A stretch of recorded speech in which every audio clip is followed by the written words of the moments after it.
Everyone. Today we are going to discuss a very interesting library, which is a low-code library for us to handle machine learning problems. So, in another series which I will link here, we were discussing the different phases of machine learning, and we understood the first is data transformation, second is training the model, and finally it is exposing the API. And I have created individual 10 minutes videos for each of these. Now, if you are a beginner and doesn't know much of these details, you could even try a single library which can handle the entire process for you. So let's get started on that. First, I will show you this library. It's called PyCaret. It's a low-code machine learning library, and the documentation has lot of details on how to start and get used to. But basically, yep, here is what it can create in REST API, build image, build the model, lot of things like yeah, exploratory data analysis, data pre-processing, model training, model explaining, all of those. And the documentation is also extensive for each of this. They have how to use it. For example, the data pre-processing, how do you handle the missing values? It could be considered as a doc for getting started with machine learning too. So now let's quickly get started and see this in action. And if you have been following along, the data set we are using is the old one which we used for our 3 phases of machine learning. So the first point is we are importing the live. Okay, before that, let's see the data set too. So there are 2 data set. In our first video, we took the diabetics data set and cleaned it. This is important. Even for PyCaret, if you don't do the basic data transformation, its accuracy would be low. And so the clean dataset has all the records. We have a lot of features, and the final is a target value. And the important difference is the empty values has been handled, all the invalid characters has been handled. We have converted everything into numeric. So those basic data transformation has been handled and given to this framework. So the first step is we are importing all the stages for a classification problem. It has setup, compare model, create model, and all. So first we are loading our data set using pandas.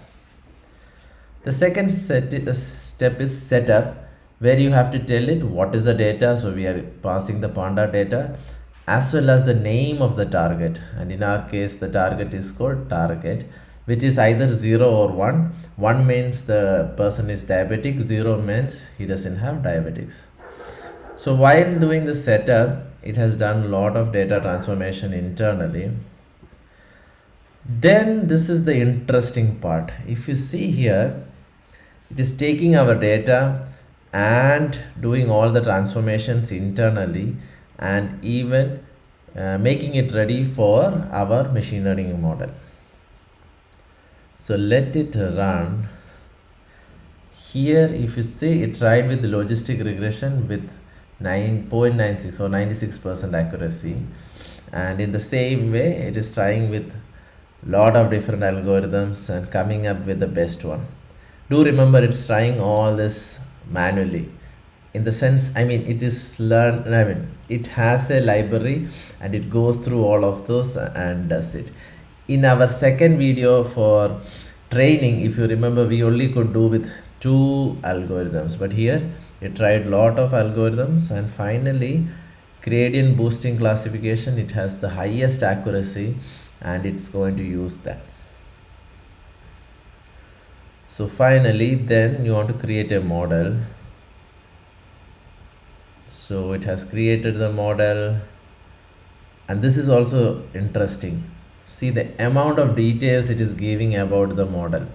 What was the pipeline it has used, and even the feature importance. If you see here, which all of the features which contribute what amount for the data, and lot of other graphs which I also don't really understand. Threshold. Yeah. Then anything interesting here? Decision tree usually shows the tree. Learning curve.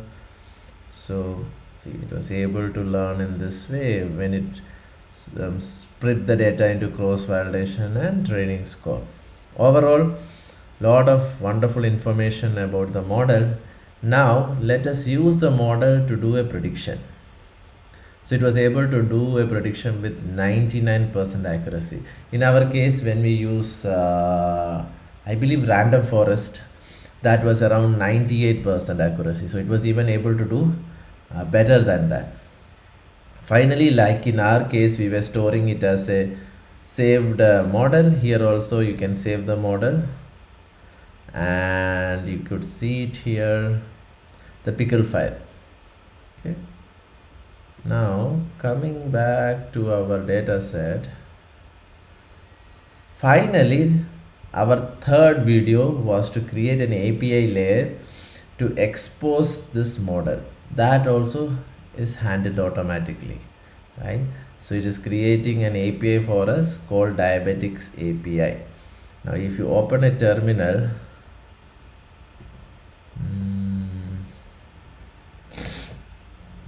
and run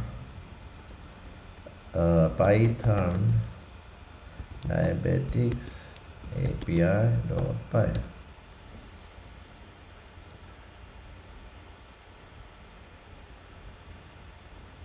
I believe I already ran it.